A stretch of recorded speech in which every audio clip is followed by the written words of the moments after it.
सोचिए, अगर आप अपने आने वाले कल को आज महसूस करना सीख जाएं तो क्या होगा?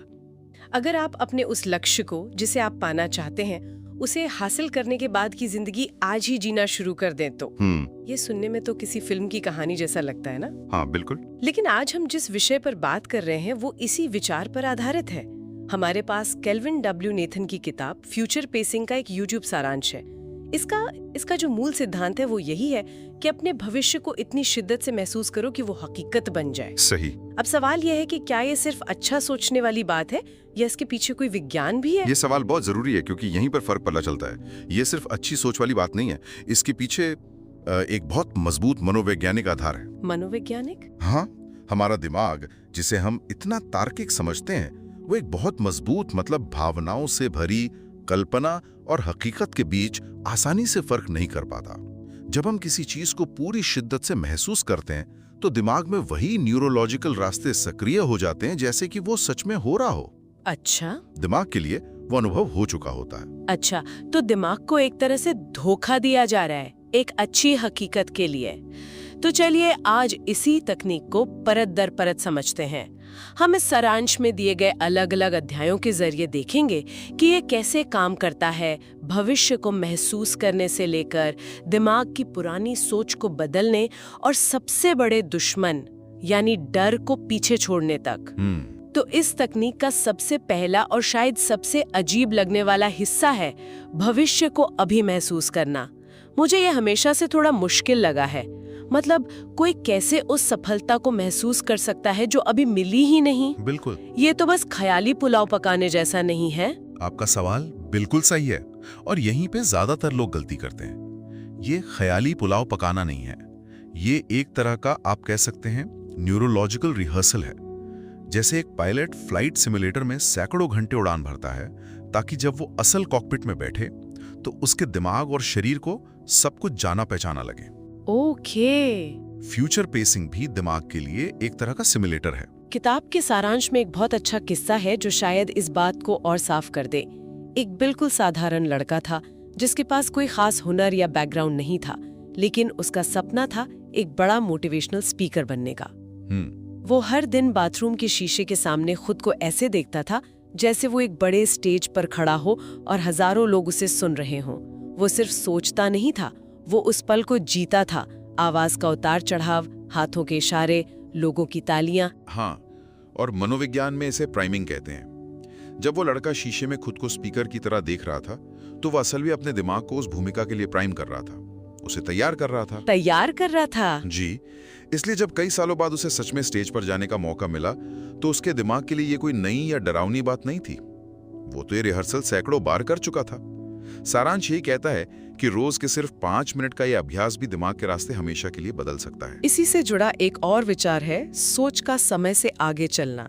ये सुनने में थोड़ा भारी लगता है, लेकिन इसकी कहानी बड़ी दिलचस्प है। एक लड़का था जिसे एयरपोर्ट पर काम करना था। अच्छा। उसके पास फॉर्म भरने तक के पैसे नहीं थे। जब उसने अपने दोस्तों को बताया तो सबने मजाक उड़ाया कि तेरे जैसे गांव के लड़के का एयरपोर्ट में क्या काम। और यही वो पल होता है जहाँ ज्यादातर सपने मर जाते हैं। बाहरी दुनिया का शक हमारी अंदर की आवाज पर हावी हो जाता है। बिल्कुल। लेकिन उस लड़के ने क्या किया? उसकी सोच पहले ही वहां पहुंच चुकी थी। वो रोज मन में खुद को उस यूनिफॉर्म में देखता था, एयरपोर्ट की गहमा गहमी को महसूस करता था। उसकी सोच उसके शरीर से महीनों आगे चल रही थी। इसलिए जब उसे इंटरव्यू के लिए बुलाया गया तो उसे जरा भी हैरानी नहीं हुई। उसे लगा, हाँ, ये तो होना ही था। लेकिन यहाँ एक सवाल उठता है, क्या सिर्फ मंजिल के बारे में सोचना काफी है?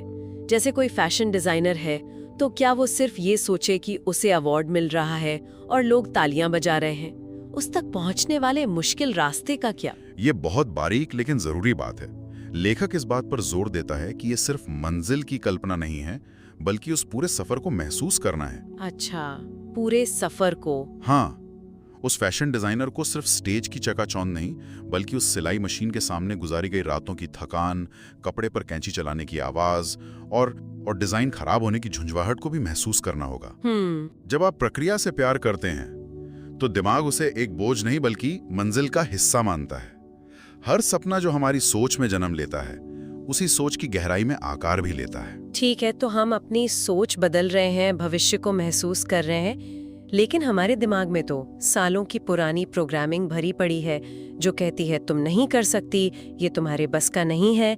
ये नई सोच उस पुरानी मजबूत दीवार को कैसे तोड़ेगी? यहीं पर दिमाग की रीप्रोग्रामिंग का सिद्धांत आता है। सारांश में दिमाग की तुलना एक बहुत शक्तिशाली कंप्यूटर से की गई है। इस कंप्यूटर में जो सॉफ्टवेयर यानी जो डेटा बार बार डाला जाता है वही उसकी सच्चाई बन जाता है। बचपन से लेकर आज तक हमारे आसपास के लोगों ने, हमारे अनुभवों ने इसमें कई प्रोग्राम डाल दिए हैं, जैसे तुम गणित में कमजोर हो या तुम पब्लिक में बोल नहीं सकते। जैसे उस महिला का उदाहरण है जो मानती थी कि वो कभी अच्छी अंग्रेजी नहीं बोल पाएगी। ये सिर्फ उसका ख्याल नहीं था, ये उसका विश्वास बन चुका था, क्योंकि बचपन से शायद यही सुना था। लेकिन जब उसने हर रोज शीशे के सामने खुद से कहना शुरू किया, मैं हर दिन बेहतर अंग्रेजी बोल रही हूँ, तो शुरू में उसे खुद पर हंसी आई। उसका दिमाग कह रहा था ये क्या झूठ बोल रहे हो। बिल्कुल, और यही वो प्रतिरोध है जहां 90% लोग हार मान लेते हैं। लेकिन लेखक कहता है कि दिमाग को दोहराव से प्यार है। वो बहुत समझदार है, लेकिन उसे दोहराव पसंद है। अच्छा। उस महिला ने जब ये बात महीनों तक दोहराई तो धीरे धीरे दिमाग के पुराने न्यूरल पाथवेज कमजोर पड़ने लगे और एक नया रास्ता मजबूत होने लगा। दिमाग ने उस नई सच्चाई को स्वीकार कर लिया। ये दिमाग की इसे ही रीप्रोग्रामिंग कहते हैं। हर रोज एक नई सोच का बीज बोना, जब तक कि वो एक मजबूत पेड़ न बन जाए। ये सुनने में तो बहुत अच्छा लगता है कि शीशे के सामने खड़े होकर बोलो और दिमाग मान जाएगा। लेकिन क्या ये इतना आसान है? बहुत से लोग इसे कोशिश करते हैं पर उन्हें नतीजा नहीं मिलता। क्या स्रोत इस बारे में कुछ बताता है कि कभी कभी काम क्यों नहीं करता? हाँ, और इसका जवाब अगले अध्याय में छिपा है। भावनाओं की शक्ति। अगर सोच एक गाड़ी है तो भावना उसका पेट्रोल या इंजन है। बिना भावना के आप गाड़ी को कितना भी धक्का दें, वो आगे नहीं बढ़ेगी। ज्यादातर लोग जब अफर्मेशंस या सकारात्मक बातें दोहराते हैं तो वो बस शब्द होते हैं, उनमें कोई भावना नहीं होती। दिमाग शब्दों को नहीं, भावनाओं को पकड़ता है। मतलब अगर कोई खुद से कह रहा है मैं अमीर बन रहा हूँ, लेकिन अंदर से गरीबी और लाचारी महसूस कर रहा है, तो दिमाग उस अंदर की भावना पे ही यकीन करेगा, शब्दों पे नहीं। एकदम सही। सारांश में एक अभिनेता का उदाहरण है जो सफल होना चाहता है। उसे सिर्फ ये नहीं सोचना है कि वो कैमरे के सामने है, उसे उस किरदार को पाने की खुशी महसूस करनी है। पहली बार अपनी फिल्म का पोस्टर देखकर दिल की तेज धड़कन को महसूस करना है। उस एक ऑडिशन के लिए रिजेक्ट होने के बाद बहे आंसुओं को भी याद करना है। जब सोच और भावना एक साथ मिल जाती है तो वो एक ऐसी ऊर्जा पैदा करती है जिसे अवचेतन मन नजरअंदाज नहीं कर सकता। भावना ही है जो एक साधारण सोच को जुनून बना देती है। ठीक है, तो अब हमारे पास एक बड़ा सपना है जिसे हम पूरी भावनाओं के साथ महसूस भी कर रहे हैं, लेकिन कई बार वो सपना इतना बड़ा लगता है कि समझ ही नहीं आता कि शुरू कहाँ से करें। जैसे किसी को किताब लिखनी है, ये सोचकर ही घबराहट हो जाती है। इस पर क्या कहा गया है? इसके लिए माइक्रो एक्शन प्लानिंग का सिद्धांत दिया गया है, यानी हर बड़ी मंजिल की शुरुआत एक बहुत छोटे, लगभग मजाक लगने वाले कदम से होती है। अच्छा। हम अक्सर अपने बड़े लक्ष्य को देखकर ही घबरा जाते हैं और कुछ भी नहीं करते।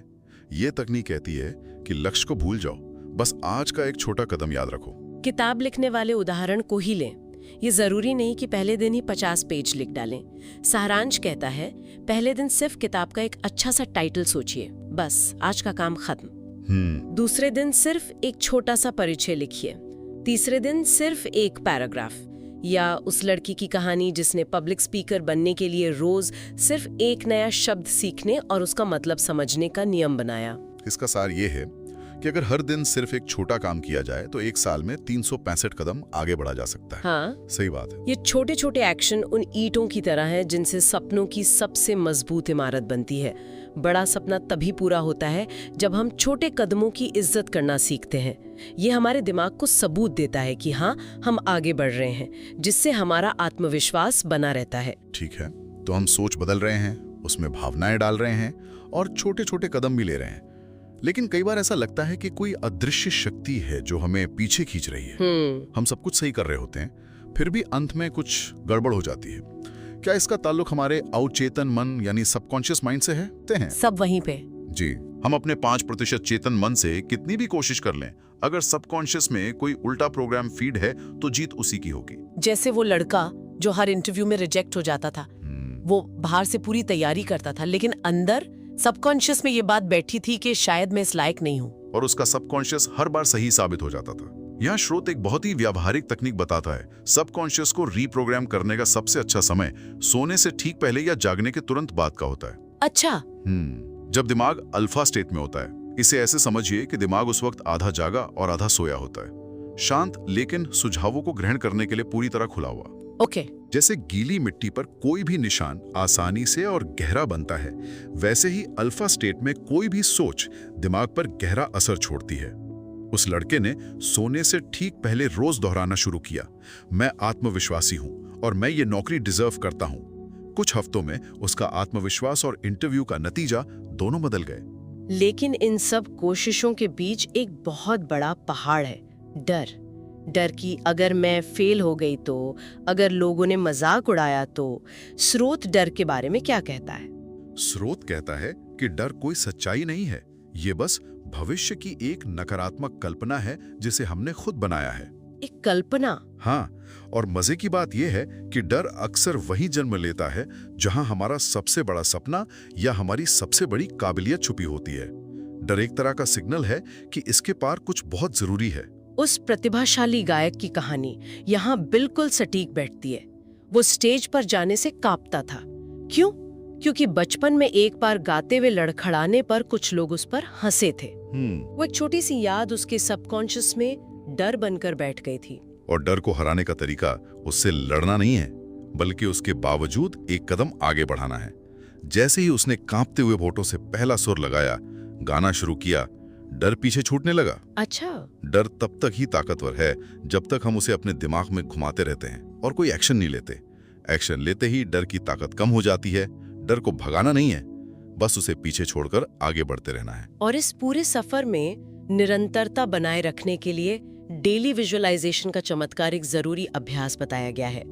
ये उस क्रिकेटर बनने की चाह रखने वाले लड़के की तरह है जो रोज सोने से पहले खुद को मैदान में महसूस करता है। बल्ले से गेंद टकराने की आवाज, दर्शकों का शोर, चेहरे पर पसीने की बूंदें। या उस लड़की की तरह जो डॉक्टर बनना चाहती है और उसने अपने कमरे की दीवार पर अस्पताल की तस्वीरें लगा रखी हैं और वो हर रोज खुद को उस सफेद कोट में देखती है। और शायद इस किताब का सबसे गहरा विचार है, खुद से दोस्ती करें। खुद से दोस्ती। हाँ, इसका मतलब है कि जो व्यक्ति आप भविष्य में बनना चाहते हैं वो कोई और नहीं है, वो आपके अंदर का ही सबसे अच्छा रूप है। स्रोत में उस युवक का जिक्र है जो खुद को बहुत कमजोर और गलतियां करने वाला समझता था। उसने एक दिन अपने भविष्य के उस सफल रूप को एक चिट्ठी लिखी। उसने लिखा, प्रिय भविष्य के मैं जानता हूं तुम आत्मविश्वासी और मजबूत हो, मुझे वहां तक पहुंचने में मदद करो। ये तो बड़ा दिलचस्प तरीका है। तो इसका फायदा क्या हुआ? फायदा ये हुआ कि इसके बाद जब भी उससे कोई गलती होती, वो खुद को कोसता नहीं। वो पूछता, अगर मैं वो बेहतर इंसान होता तो इस वक्त क्या करता, और वो वैसा ही करने की कोशिश करता। उसने खुद को डांटने की बजाय खुद का मेंटोर बना लिया। ये खुद को माफ करने और आगे बढ़ने का एक बहुत शक्तिशाली तरीका है। और अंत में ये सब कुछ एक बड़े विचार पर आकर रुकता है, अपनी जिंदगी को फिर से डिजाइन करें। ये थोड़ा डरावना भी लगता है। इसका क्या मतलब है? इसका मतलब है रुक कर खुद से ये सवाल पूछना कि जो जिंदगी में जी रही हूं, क्या ये सच में मेरी है या ये समाज, परिवार या हालात की लिखी हुई एक स्क्रिप्ट है। सही बात है। हम अक्सर एक तय ढर्रे पर चलते रहते हैं और उम्मीद करते हैं कि कुछ अलग हो जाएगा, लेकिन ऐसा होता नहीं। उस महिला का उदाहरण याद आता है जो अपनी 9 से 5 की नौकरी से बुरी तरह परेशान थी। उसे लगता था कि जिंदगी बस बिल भरने और थक कर सो जाने का नाम है। एक दिन उसने एक डायरी उठाई और बिना किसी लाग लपेट के लिखा कि वो असल में कैसी जिंदगी जीना चाहती है। सुकून की सुबह, ऐसा काम जिसमें उसे मजा आए, घूमने की आजादी। वो सिर्फ एक सपना नहीं था, वो उसकी जिंदगी का नया ब्लूप्रिंट था। बिल्कुल। और एक बार ब्लूप्रिंट तैयार हो गया तो उसने उसे हकीकत में बदलने के लिए माइक्रो एक्शन लेने शुरू कर दिए, जैसे अपने शौक से जुड़ी एक ऑनलाइन क्लास लेना, हर महीने थोड़े पैसे बचाना। छोटे छोटे कदम। हाँ, जिंदगी को रीडिजाइन करने का मतलब सब कुछ एक दिन में तोड़फोड़ देना नहीं है, बल्कि अब तक जो बिना सोचे चल रहा था उसे सोच समझकर धीरे धीरे दोबारा गढ़ना है। ये पहचानना कि कौन सी आदतें, कौन से रिश्ते या कौन सी सोच हमें आगे बढ़ा रही है और कौन सी पीछे खींच रही है। लेखक के शब्दों में जिंदगी एक खाली कैनवस है और ब्रश हमारे हाथ में है। तो कुल मिलाकर फ्यूचर पेसिंग सिर्फ कल्पना की उड़ान नहीं है, बल्कि ये एक प्रैक्टिकल तकनीक है जो हमारी सोच, हमारी भावनाओं और हमारे कामों को एक सीध मिलाती है। सही। सारांश का अंतिम संदेश भी यही है। हर सुबह सिर्फ 5 मिनट अपने भविष्य को देखें, उसे महसूस करें और फिर दिन भर उस इंसान की तरह काम करें जो आप बनने जा रहे हैं। जब आप अपने भविष्य को आज में जीना शुरू कर देते हैं तो कल खुद ब खुद आपकी तरफ खिंचा चला आता है। इन सभी अध्यायों का सार यही है कि एक निष्क्रिय उम्मीद को एक सक्रिय आंतरिक रचना में कैसे बदला जाए। ये अपनी मनचाही हकीकत को पहले अपने अंदर बनाने और फिर उसे बाहर की दुनिया में साकार होते देखने की एक पूरी प्रक्रिया है। ये किस्मत के भरोसे बैठना नहीं, बल्कि अपनी सोच, भावनाओं और छोटे छोटे कामों के जरिए अपनी किस्मत को डिजाइन करना है। ये पूरी चर्चा एक बहुत दिलचस्प सवाल पीछे छोड़ जाती है। स्रोत हमें एक सफल और खुशहाल भविष्य की कल्पना करने और उसे पाने के लिए प्रोत्साहित करता है, लेकिन क्या होगा अगर वो भविष्य जिसे हमने इतनी शिद्दत से महसूस किया और जिसके लिए इतनी मेहनत की, उसे पाने के बाद हमें वो खुशी या सुकून न दे जिसकी हमने उम्मीद की थी। उस भविष्य को कैसे फिर से डिजाइन किया जाए जिसे पहले ही पेश किया जा चुका है।